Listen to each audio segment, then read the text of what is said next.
अगर आपके घर पर भी आपकी माताएं बहनें सुबह उठकर जल्दी खाना बनाती हैं तो यह वीडियो आप सभी लोगों को देखना अति आवश्यक है, क्योंकि इस वीडियो के माध्यम से आपको पता चलेगा कि वह कौन सा घर है जिस घर में माता लक्ष्मी ठहरती है, और वह घर कभी भी गरीबी के चपेट में नहीं आता है। माताओं बहनों, स्त्री घर की लक्ष्मी मानी जाती है। शास्त्रों के अनुसार स्त्री को धन का दूसरा रूप भी माना जाता है, क्योंकि जिस घर की महिला सदैव प्रसन्न रहती है उस घर में मां लक्ष्मी का वास होता है। चलो मैं आप सभी को एक छोटी सी कहानी के माध्यम से इसके पीछे का गहरा रहस्य बताता हूँ। स्वयं माता लक्ष्मी ने एक कहानी के माध्यम से बताया है जिसे जानना आपके लिए बहुत ही ज्यादा महत्वपूर्ण है, कि जिसके घर की महिला सुबह जल्दी खाना बनाती है और यह 5 महत्वपूर्ण काम रोज करती है, तो उस घर में क्यों स्वयं माता लक्ष्मी जी वास करती है। दोस्तों, एक समय की बात है, देवर्षि नारद जी आकाश मार्ग से होते हुए जा रहे थे। तब उन्होंने देखा कि एक मनुष्य जो कि बहुत ही गरीब है, वह जमीन पर बैठकर रो रहा है और अपनी फसल को देखे जा रहा है। उस मनुष्य को देखकर देवर्षि नारद जी बहुत प्रभावित हुए और अपने मन में सोचने लगे कि यह व्यक्ति तो बड़ा ही दुखी जान पड़ता है, मुझे इसके लिए कुछ करना होगा। वह मनुष्य अभी रो ही रहा था कि देवर्षि नारद जी उसके सामने जाकर प्रकट हुए और उस मनुष्य से बोले, हे पुत्र, तुम क्यों रो रहे हो? तुम्हारी इस करुणामय पुकार के पीछे क्या कारण है?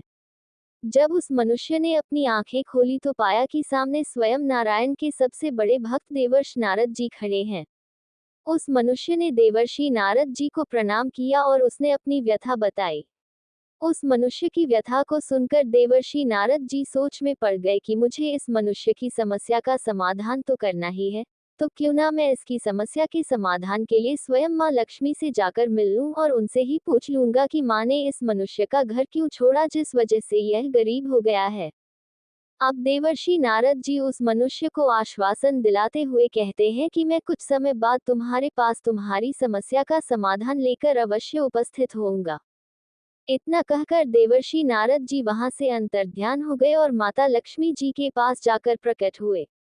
देवर्षि नारद जी को आया हुआ देखकर माता लक्ष्मी ने उन्हें प्रणाम किया और उनके आने का कारण पूछते हुए बोली, हे देवर्षि नारद जी, आप आज हमारे यहाँ किस प्रयोजन से पधारे हैं?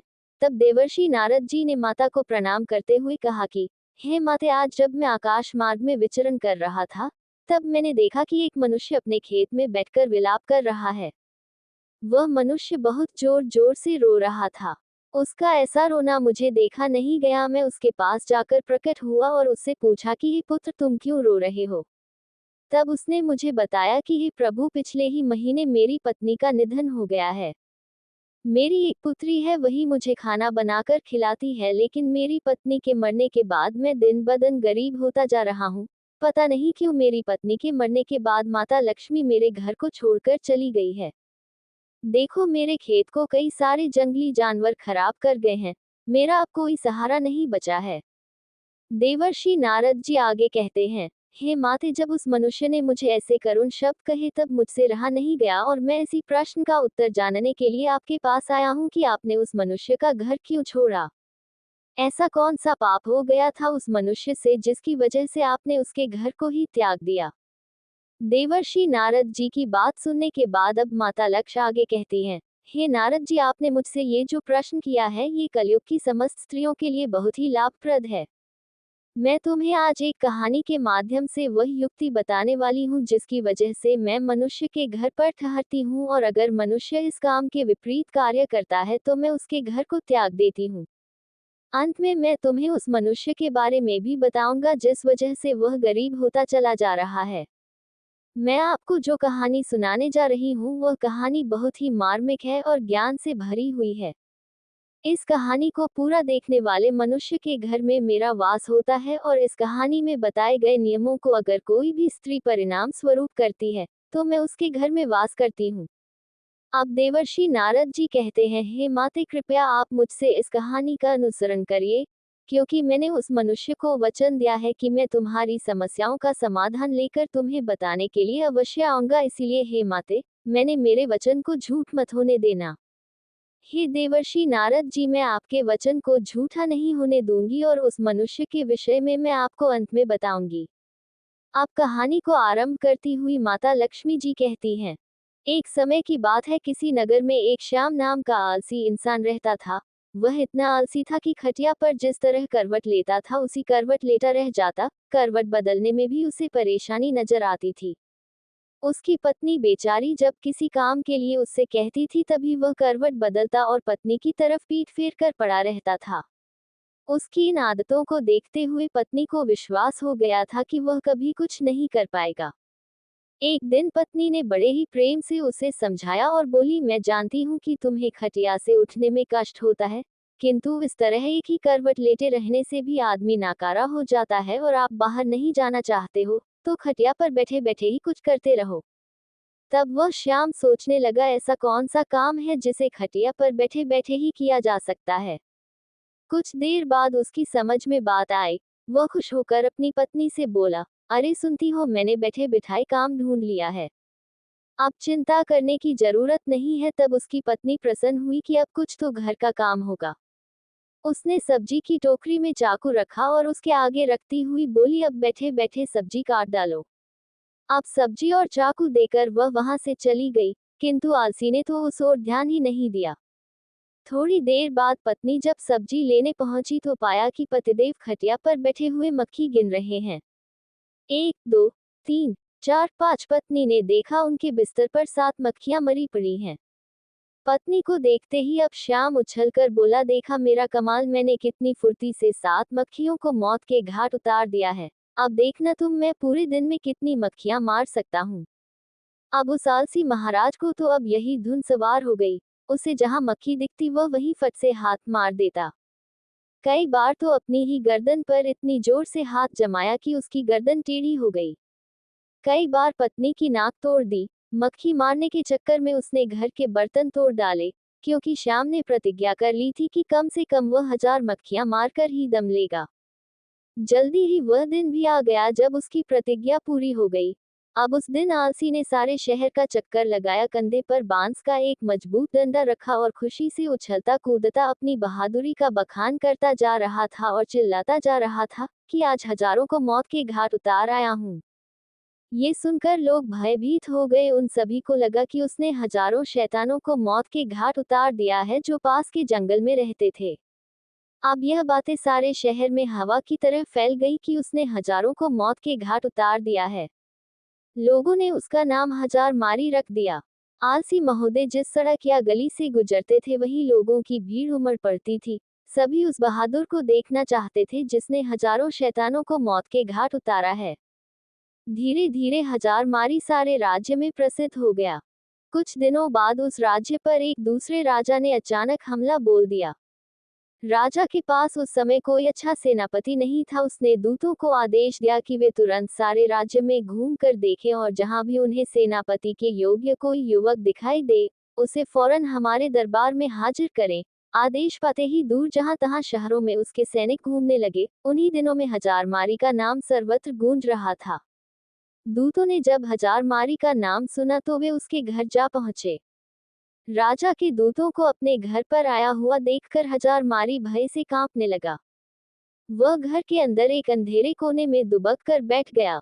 उन सभी सैनिक ने पत्नी से बातचीत होने पर मालूम हुआ कि राजा ऐसे बहादुर को अपना सेनापति बनाना चाहते हैं जिसने हजारों दैत्यों को मारा हो, इसीलिए तुम उसे जल्दी हमारे साथ भेज दो। पत्नी को लगा जैसे वह कोई सपना देख रही है। अपने पति की असलियत को वह जानती ही थी। अब वह सोचने लगी, काश ऐसा हो सकता। किसी तरह राजा के दूत हजार मारी को अपने साथ लेकर राजा के दरबार में पहुंचे। उस लंबे तगड़े नौजवान को जब राजा ने अपने सामने खड़ा पाया तो वह मन ही मन बहुत प्रसन्न हुआ और पूछा, तुम्हारा ही नाम हजार मारी है? आलसी बोला, जी हुजूर, मुझे ही हजार मारी कहते हैं। राजा बोला, तुम्हारी बहादुरी के चर्चे हमने सुने हैं। हम चाहते हैं कि शत्रु के साथ हो रहे इस युद्ध में तुम हमारी सेना का संचालन करो। कांपते हुए हजार मारी ने राजा की आज्ञा को स्वीकार कर लिया और इस बात की सूचना अपनी पत्नी को देने के लिए घोड़े पर सवार होकर पत्नी के पास जा पहुंचा और अपनी पत्नी से राजा के कहे गए सभी शब्दों को कह दिया। ये सुनकर पत्नी की खुशी का ठिकाना ना रहा। उसने सोचा, हजार मारी सेनापति तो बन गया है, परंतु वह शत्रु की सेना का मुकाबला कैसे करेगा। कहीं ये डरपोक आदमी युद्ध के मैदान में घोड़े से उतर कर भाग आया तो राजा इसे जीवित नहीं छोड़ेंगे। उसने एक मजबूत रस्सी से हजारमारी को घोड़े से बांधना शुरू किया। हजारमारी ने पूछा, ये क्या कर रही हो? हजारमारी की पत्नी ने जवाब दिया कि मैं आपको घोड़े के साथ बांध रही हूँ। तब हजारमारी ने पूछा कि ऐसा किस लिए कर रही हो? तब पत्नी ने जवाब दिया कि मैं आपको घोड़े से इसलिए बांध रही हूँ कि कहीं आप लड़ाई के लिए उतावले होकर घोड़े से कूदना पड़े और आप पैदल ही ना लड़ने लगे। अब पत्नी के इतना कहने के बाद हजारमारी फिर से राजा के महल में चल दिया। वापस लौटने पर भरे दरबार में जब लोगों ने हजारमारी को घोड़े से बंधा हुआ पाया तो उनका उत्साह और भी बढ़ गया। उन्होंने सोचा, ऐसा वीर सेनापति दूसरा और कौन हो सकता है। तब सेना युद्ध के लिए तैयार थी। राजा की आज्ञा पाते ही हजारमारी के नेतृत्व में वे युद्ध भूमि की ओर चल पड़े।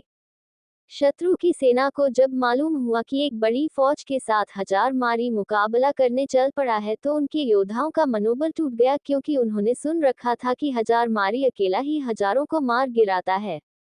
ये नाम सुनते ही बड़े बड़े योद्धाओं के होश उड़ गए। उन्हें साक्षात अपनी मृत्यु नजर आने लगी।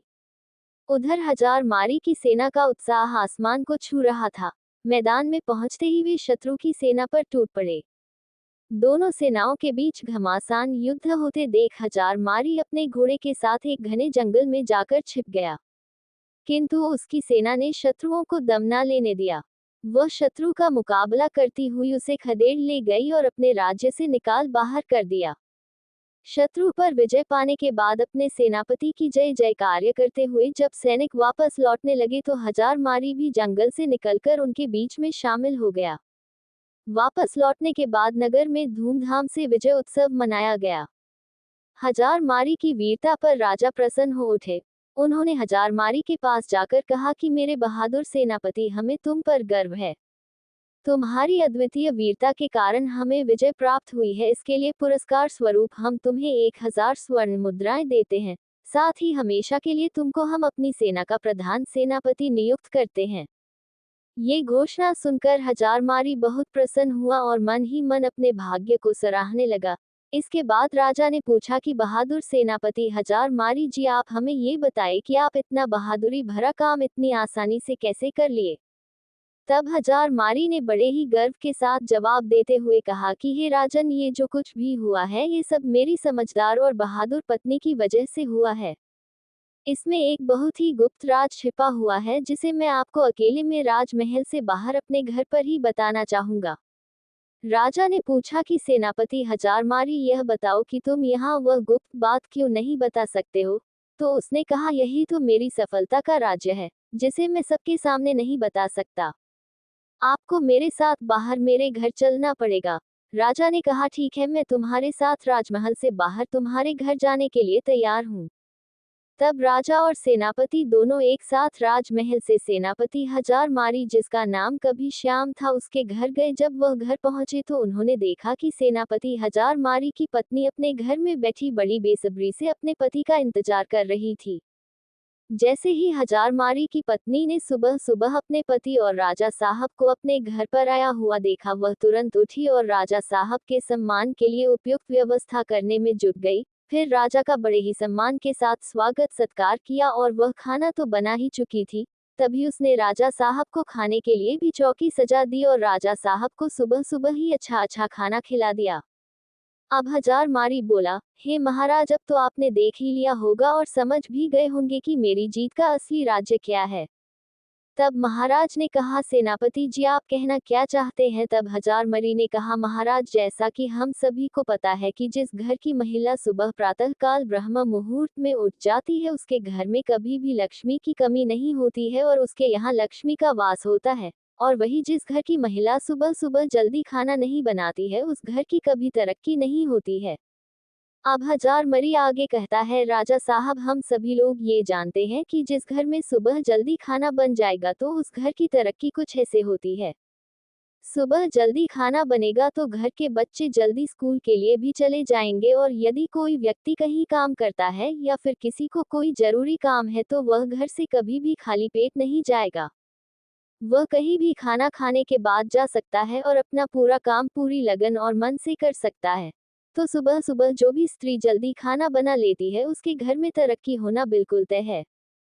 हजार मारी ने फिर राजा साहब से जो भी उसके जीवन में अपनी पत्नी के प्रति सहायता की बातें जितनी भी थी और वह युद्ध में किस प्रकार से जीता था, ये सब राजा साहब को बता देता है। तब राजा साहब ये सब जानने के बाद कहते हैं, आपने बिल्कुल सही कहा सेनापति जी। जिस घर की महिला सुबह जल्दी ब्रह्म मुहूर्त में उठकर सारे घर के कार्य कर लेती है और सुबह जल्दी खाना बना लेती, उस घर की तरक्की तो बिल्कुल तय है।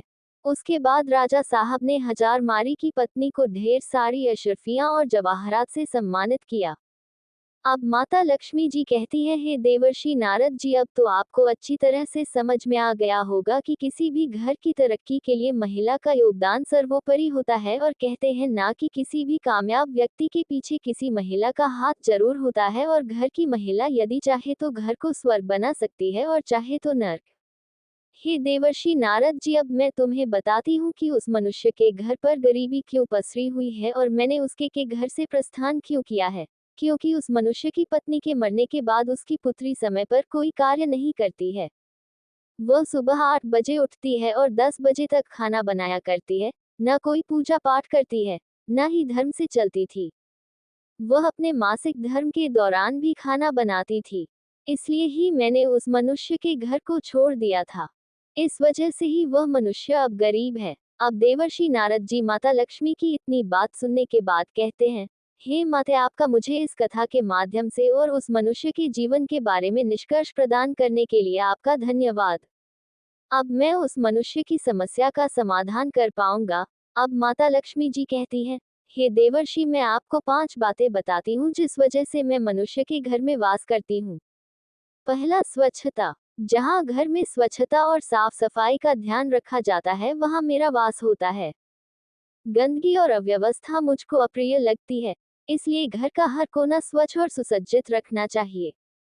दूसरा, सत्कार और सम्मान। जहाँ घर के सदस्यों और अतिथियों का आदर सत्कार होता है वहाँ मैं प्रसन्न रहती हूँ। अतिथियों के स्वागत और सेवा में तत्पर रहने वाले हमेशा ही मेरा आशीर्वाद पाते हैं। तीसरा, धार्मिकता और पूजा। जिन घरों में नियमित रूप से पूजा पाठ होता है वहां मैं वास करती हूँ। विशेष रूप से लक्ष्मी पूजा, दीपावली और शुक्रवार के दिन मेरी पूजा करना अत्यंत आवश्यक है। मैं इस दिन प्रसन्न होती हूँ। चौथा, परिश्रम और ईमानदारी। जहाँ परिश्रम, ईमानदारी और धर्म के मार्ग पर चलने की प्रवृत्ति होती है वहां पर मैं निवास करती हूँ। आलस्य और अनैतिकता से मैं दूर चली जाती हूँ। पांचवा, धन और दान की सही दिशा। जहाँ लोग धन का सदुपयोग करते हैं, जरूरतमंदों की सहायता करते हैं और धार्मिक कार्यों में दान करते हैं, वहाँ मेरी कृपा बनी रहती है। माता लक्ष्मी की इतनी बात सुनकर देवर्षि नारद जी माता लक्ष्मी को प्रणाम करते हैं और वहां से अंतर्ध्यान हो जाते हैं और उस मनुष्य को सारी बातें जाकर बताते हैं। वह मनुष्य अब देवर्षि नारद जी के बताए रास्ते पर चलता है। इस वजह से अब धीरे धीरे उसके घर में भी माता लक्ष्मी का प्रवेश होने लगता है। वह भी अब एक खुशी जीवन जीने लगता है। तो हमारी प्यारी बहनों, आपको पता चल ही गया होगा कि सुबह उठकर जल्दी खाना बनाने से माँ लक्ष्मी प्रसन्न रहते हैं और उनकी कृपा हमेशा बनी रहती है। जानकारी कैसी लगी कमेंट करके जरूर बताएगा। वीडियो पसंद आए तो लाइक, शेयर और आध्यात्मिक कथाएं चैनल को सब्सक्राइब कीजिएगा। वीडियो में अंत तक बने रहने के लिए धन्यवाद। एक बार जाते जाते जय लक्ष्मी माँ जरूर लिखते जाएं।